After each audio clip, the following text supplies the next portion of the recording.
I told you that every major music label in Christian music was about to get bought. I wasn't just being dramatic for clicks. Before I could show you who bought them, I had to show you how the money was actually starting to be moved, and the counting and the licensing machine that was underneath everything. So now let's talk the buyout. And you know what? Let's talk to someone who lived the nightmare known as the Christian music industry. I'm John Ellis. I'm with the band Tree 63, and I'm talking to you live from Cape Town, South Africa. This is a short tale of a naive person in the big bad world.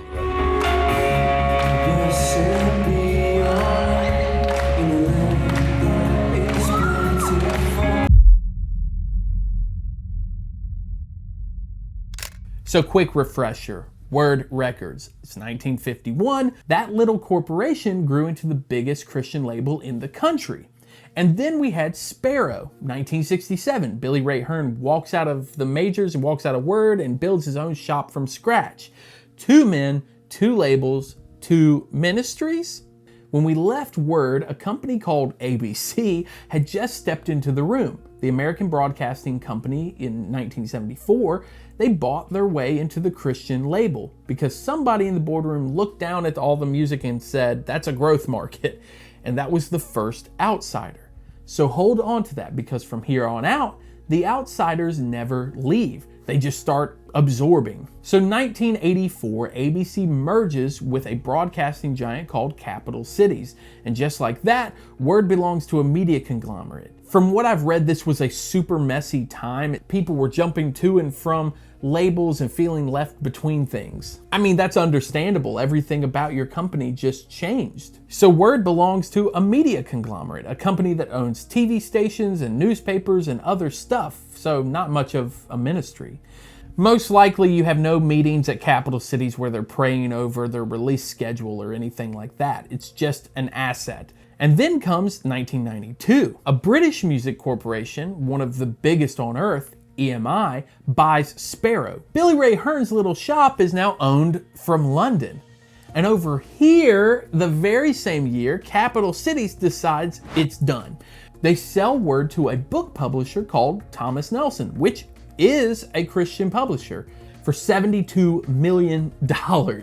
So now 2 of the 3 pillars of Christian music, they've changed hands in the same 12 months. In the time it takes a worship album to go from a demo to a store shelf, the company that owned the label could change twice. In 1994, a company called Zomba buys a Christian small record label called Brentwood. They'd been very active in the scene and they had done a lot of really great stuff. But now they were bought. Maybe you've never heard of Zomba, but you've heard everything they made. Zomba was the machine behind Britney Spears. It was behind the Backstreet Boys. This is a hit factory. And in 1994, that machine walks into the Christian music world and just starts buying stuff. They buy Brentwood in 1994, then they buy another small label called Reunion, then they buy another one called Benson, and Zomba bundles all of these Christian labels together into something new that they call Provident Records. So now suddenly the Christian record label world is looking sickly. Unless you're attached to a big corporation. Sparrow is EMI, Word is now Thomas Nelson. And Provident absorbs a whole bunch of them and appears and is Zomba. But that's not the end of this. In fact, there's way more that's happening. Because everything I've shown you right now is still really scattered. And there was an alternative in many ways that were popping up. Things like N-Pop Records. 1999, that launches, and the name attached to this is a big one.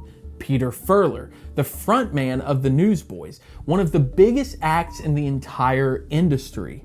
An artist starting a label for artists. That was the pitch. Independent, run by someone who had actually been in the trenches. One of us. His business partner was a man named Wes Campbell, who had been the Newsboys manager. And that pitch, well, it worked. A band called Tree 63 signed on early. Blessed be your name in the land that is plentiful. So did a stack of other acts who wanted to believe that there was a cleaner way to do this. And it was all great, right? Right? How did a band from South Africa wind up on a Christian label in America? South Africa really didn't exist until 1994, right? So by which time CCM as a genre had existed for decades, and it is what it was. But 1994 was the year that South Africa emerged from the political wilderness, and Nelson Mandela had just become the first president of South Africa. And for the first time in my lifetime, South Africa was allowed back into reality. I was raised kind of at Sunday school and church, but not really a church kid. I was into rock and roll. I grew up with the Beatles and Elvis and all these things. And then somewhere in the mid-90s, 96, for a bunch of personal reasons, my life went this way, and I completely committed myself to Jesus, this brand new person I just met, right? So this is now 2 years after our country has changed. I'd been pursuing some kind of career in music, but it just wasn't happening, and I was a frustrated young guy. I now started writing songs about Jesus, and I've put down music thinking I can finally put music aside and my ambitions to be a rock star and just kind of become a monk now. Except that in 97, while I was running away from it, the record we made fell into the hands of Matt Redman in the UK. I'm coming back to the heart of worship, and it's all about you. We signed a record deal with Matt Redman's label in the UK. So it really was a miraculous chain of events. All I knew was, as a young believer, I had Matt Redman's second record. It was called Passion for Your Name.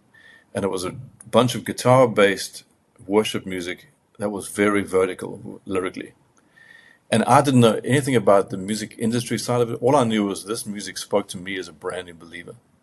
And the second result was it made me want to make that music. So my assumption was, as a brand new believer, that everyone who wrote music and sang and performed music, led worship for Jesus, was a Christian. There was some interest taken by in-pop.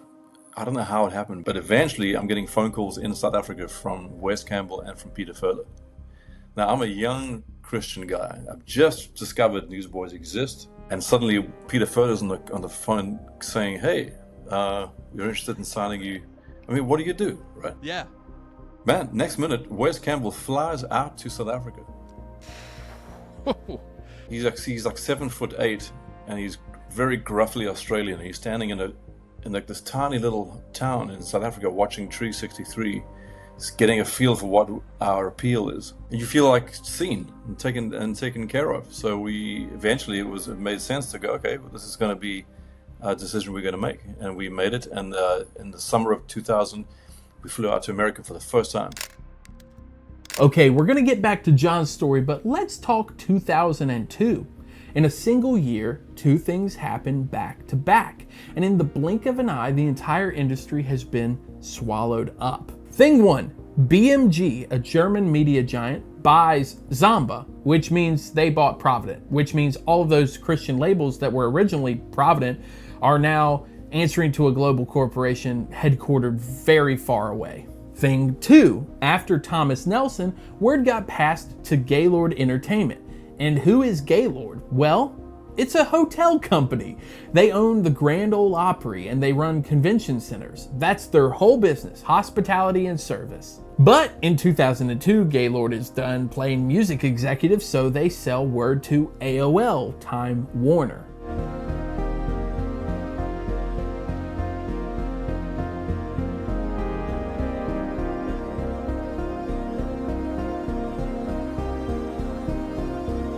So now let's look at the board. Sparrow is owned by EMI, which was on its way to being bought by Universal Music. Word is owned by Warner. Provident, which was all of those other labels that were now gone and is now owned by BMG, which is, by the way, on its way to Sony. The three biggest secular music corporations on the face of the planet, Sony, Warner, and Universal. Every major Christian label in America now lived inside of one of those three. Not one of those parent companies exists to spread the message of the church. They exist to get a return value on shareholders. And I don't even say that as just an insult. It's just what the corporations do. And the Christian music world sold, and they let that happen. So how was the independent in-pop world looking? I thought we'd gotten this, and it turned out we got this, right? So some of it is generic. Country boy comes to the city and learns the hard way. It was a pretty toxic environment pretty early on for a bunch of very obvious reasons. There was a lot of broness in that world, as you can see now, as we've heard over the last year, that the Campbell siblings are a particular kind of person. We got the front end of that pretty early on, and we got accused of a lot of stuff because we were these newbie South Africans who needed to listen and obey. Plus, I'm trying to protect a young marriage, relationships within the band, and trying to preserve our thing. I mean, here's an example. Peter Furler's idea was for us to re-record some of the early Tree stuff. So he immediately takes me aside and goes, hey, look, if you want to, we can replace your two guys with studio pros. It was a complete cut across the spirit of what Tree 63 was, which was, in those days, a band. 3 guys. And my thing was more like we sound because we're limited in these areas. And that's kind of the magic of what Tree 63 is. If you replace it with professionals, it's going to sound more efficient, but it's going to lose all its spirit. The Newsboys approach was do whatever it takes to achieve this result. So Wes would tell us, when you get up on stage, you got 15 minutes to do your slot on, say, Festival con Dios, right? Play as the best you can, and as soon as you finish playing, run off the stage, around the back of the auditorium to the merch table, and be ready to sell your product. The whole point of your being on stage is to get back to the merch table to make as much money from merchandise as possible. That's why you're in a band, because all the money's in publishing as a writer and merchandise sales. And he, from a business point of view, he's right. But I'm on stage going, so wait, now I'm a t-shirt salesman. And these songs are just jingles to encourage people to purchase my product. And so immediately we came up against this thing of there's potentially what God calls you to do, and then there's what you can do to make a lot of money. So here's the question. What actually changes when a company that sells Taylor Swift, or name literally any popular artist, owns your worship label? And your other options are looking not all that fun either. Quick reminder on a record deal and how it works. When a label signs you, they hand you money up front. It's called an advance. And the first time a young artist hears those numbers, it feels like, again, you're winning the lottery. It's a loan. Every dollar of it you pay back out of your own royalties before you ever see a part of the profit. That's how the industry was set up, and how even smaller or newer labels were starting to play the game, because ultimately they have to make money too. So on one hand, it was a pretty standard record deal. InPop Records set themselves up as an imprint of EMI, because InPop was a new label and they didn't have a lot of funding, even though Wes Campbell was really working hard at building his empire. And at some point, I heard that he had eventually bought out Creation Festival. They even bought a Learjet to ferry Newsboys around. So there was money eventually. But when we got there in the summer of 2000, they were just starting to consolidate. And there wasn't a lot of money to throw around. We helped them. We were one of the things, especially when Blessed Be Your Name was a big hit for them in 2004. There was a lot of profit. And when we first signed to the label, there was a publishing advance, came out of EMI CMG. The difference, I think, with Tree 63 was we were foreigners.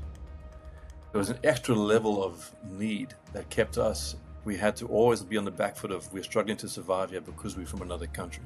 So here's the difference we're seeing. When a scrappy Christian label from the 60s or 70s ran this system, it was survivable potentially. Everybody knew everybody. It was viewed as ministry. The margins were small, the stakes were small, and there was a founder who would cut you a break. But if you take that whole system and you put it onto a global corporation, a corporation that answers to shareholders, and the incentive flips completely. And now the debt isn't a handshake between people with a common bond, it's leverage against you. Because as long as you're unrecouped, you're not free. You owe them. And a company optimizing for profit has every reason to keep you in that spot, never quite making what you need to be freed of their torment. So an InPop ceased to exist a couple of years back. And recently, the Tree 63 records disappeared from streaming platforms. So I'm getting mail from people saying, hey, where are your albums? There's no one to call anymore and say, hey, on behalf of Tree, can I talk to somebody at InPop regarding the whereabouts and the ownership of the masters, right? And any kind of accounting as to whether they've recouped yet, if we can retain ownership of those masters, because the label's been sold twice. It's now held by a holding company in New Jersey. I'm going, if we belong to some faceless corporate entity, can we maybe apply to receive our masters back in terms of some deal? But there's no one to talk to anymore. It's all disappeared. I do want to be careful here though, because I'm not telling you that every label executive is out there twirling their little mustache and tying people to railroad tracks. A lot of them really love music. I mean, a lot of them mean well. But good intentions don't rewrite a contract. The structure, again, is doing what the structure does. And the structure was built to keep the owner in profit and not be biased for anyone except those on the side of the label. I think it was after the release of Blessed Be Your Name, which by the way, was a completely record company driven idea. I wish I could say that there was a beautiful God story behind Tree 63 covering Matt Redman's song, but unfortunately it was driven purely as a commercial exercise. After the success of Blessed Be Your Name, there was a lot of pressure to sign a new deal, because we could achieve a certain amount of the brand was strong. We could have carried on with something new, but I was at that point physically, emotionally, spiritually spent, and I couldn't wait to finish the deal, deliver the last record, which was 2007. We put out the Sunday record. And I walked away, and before the record came out, they knew that I had said explicitly I'm not signing another record deal, so they dropped Sunday into the marketplace like this and just let it go. It was despicable how they treated that record. Man, it was terrible. I was heartbroken because it's your work, it's your work before the Lord. I only just got over it like yesterday.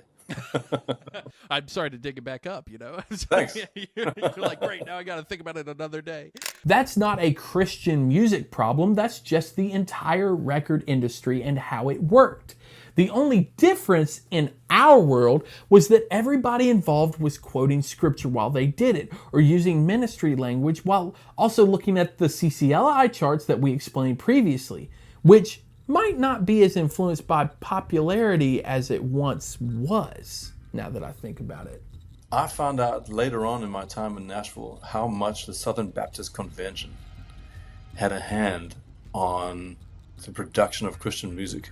So I didn't realize that they owned Lifeway. Lifeway would tell the record labels, we're not stocking this if this doesn't sound like this. Now I'm being dictated to as a believer by a faceless corporation that's telling my corporation what their employees are allowed to do. The other story linked to that is the influence of Christian radio on artists. There were certain DJs, certain big, high listenership Christian stations that would dictate to the labels, if you want your next single on this playlist, better not say this, this, this, and this.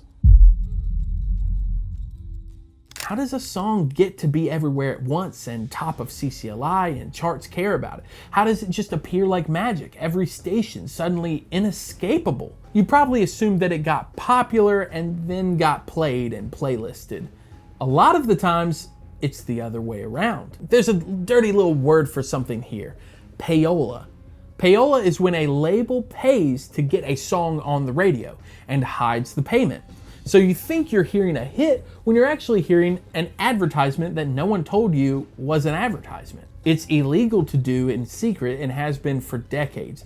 Radio stations are licensed to serve the public, and the public is supposed to know when airtime's been bought. So as that became taboo, the industry got really creative. They didn't just hand a DJ a suitcase of cash. Instead, they routed the money through middlemen called independent promoters. The label pays the promoter. The promoter kind of gets a cozy relationship with the stations and the people, and the song gets placed and climbs the charts. People get familiar and like what they know, so everybody keeps their hands technically clean. But in 2005, this whole secret thing got dragged out hissing and screaming. The Attorney General of New York started pulling threads, and what he found was a documented spreadsheet level operation.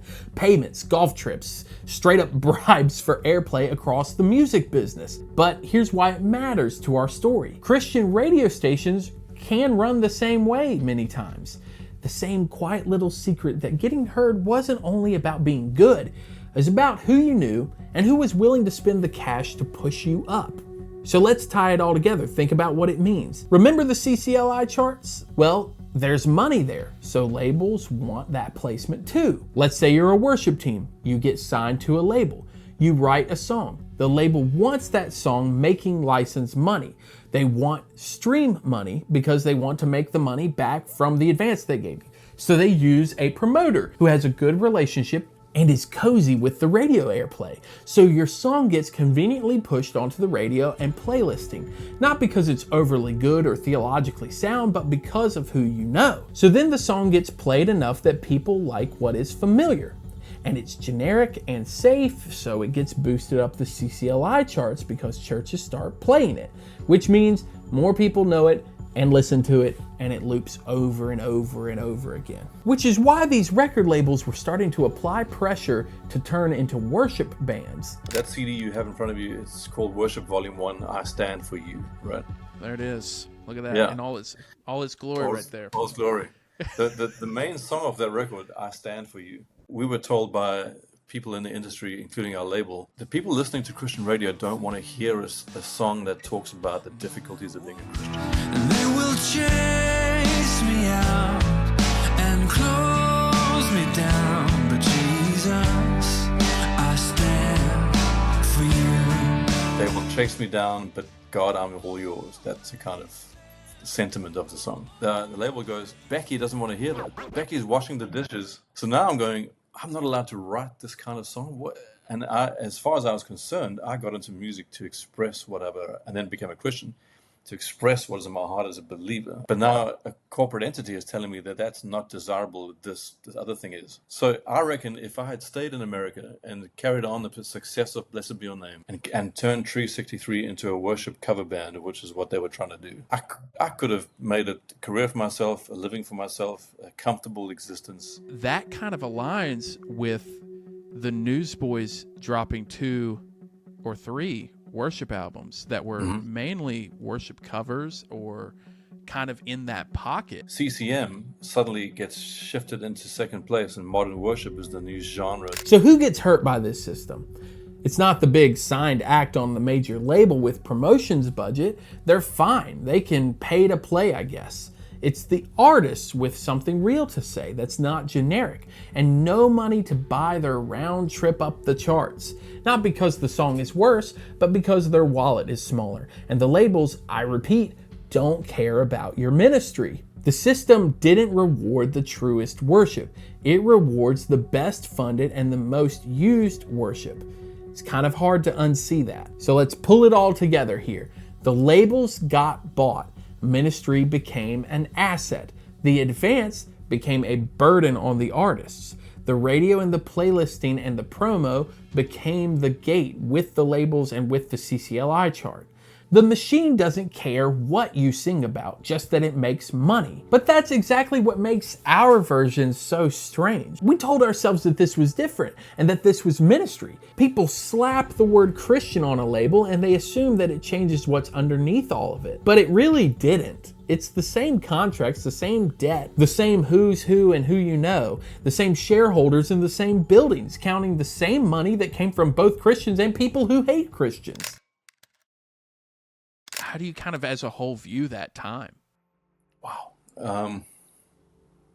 I've spent the last 20 years thinking about it, kind of coming back to Africa and sitting on the beach and going, what was that about? Because it was such a massive chunk of my life. Essentially, I was a young believer with a creative ability, and I tried to put that to the use of the gospel. Record labels, live performance, church, Christian music industry, it all happened to those 3 core things, which is a young guy singing about Jesus using creativity. There was a gap, a process in the middle where I needed to take a break from it because it had been so confusing. Because my experience of it, dealing with human beings, was unfortunately less than positive. Maybe the lesson for me was when we give our lives to Christ, we forego our lives. That's the point, right? The message of the gospel is life, but death first. And maybe this was a period of crucifixion and learning where resurrection truly is. I mentioned to you earlier, I'm an idealistic person with not a great business strategy in my head. Learning to approach music industry as a business is crucial for non-Christians. Christians need to be aware of that too. And walking into a situation going, I'm signing a deal and I hope God protects me. There's some truth and validity in that, but also there's a sense of God going, be wise as serpents and innocent as doves. I was too much the innocent and not enough the serpent. There's a great legacy there of songs that really spoke to people, but there was a cost, and I'm not sure how much of the cost was worth paying. At the end of it, all these years later, 2026, I'm still here, I'm still a believer, I'm still writing about Jesus. So something crucial survived all that fire. So let me ask this. If the money was always going to ultimately go this way, if the structure was always going to do this, then the real question isn't who's the bad guy and who am I supposed to be mad at. The reality is maybe we should be mad that worship was so easily for sale and that it slipped out of the grasp of the people who were supposed to love it. Can we ever get it back? Maybe. But first, what happens when a label learns that it can sell something even bigger than a song? What happens when the label learns that it can sell a whole experience? Because that's exactly where this is going. By the 2000s, people started figuring something out. With licensing and all of that, you really don't have to sell records anymore. Records are dying, downloads are coming. You sell the room it's happening in. You sell the lights, you sell the 40-foot screens, the tour buses, the tour that is sponsored by another nonprofit.